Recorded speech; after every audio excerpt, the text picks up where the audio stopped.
we are seeing in the region is now coming very close to home. Kenyans were very much involved in what was happening in Tanzania. They followed the elections with great interest. We're seeing a lot of that being replicated in Uganda as well. And probably the concern is, should we or could we be looking at possibility that this could also happen in our situation in Kenya come next year?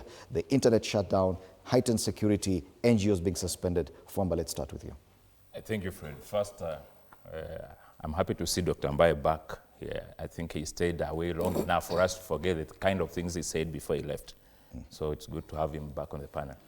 About Uganda, I think it's a mock of democracy when you are talking about an election, yet you already know the person will be declared the winner.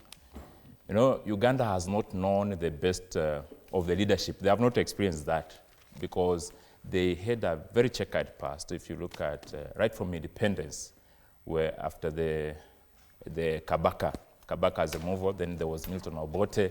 After Milton Obote, they had an illiterate dictator called Idi Amin, who ruled for almost 9 years with an iron fist.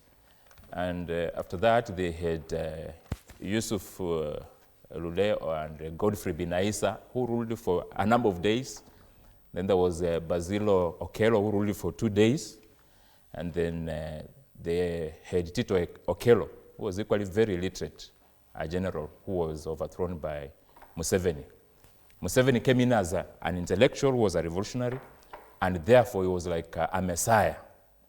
Unfortunately, for the last 40 years, that has seemed to remain the arrangement that the generals who took over in 1986 up to now are the ones who are ruling Uganda with their families. Therefore, democracy looks very elusive in Uganda, and going by the developments that are there right now, like switching off the internet, it's obvious that there is no election that is genuinely happening in Uganda other than just an endorsement of a 7th term.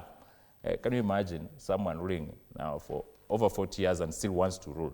So it's unfortunate that democracy in Uganda is elusive and so reflective of the kind of things we are discussing before the end of last year about Tanzania.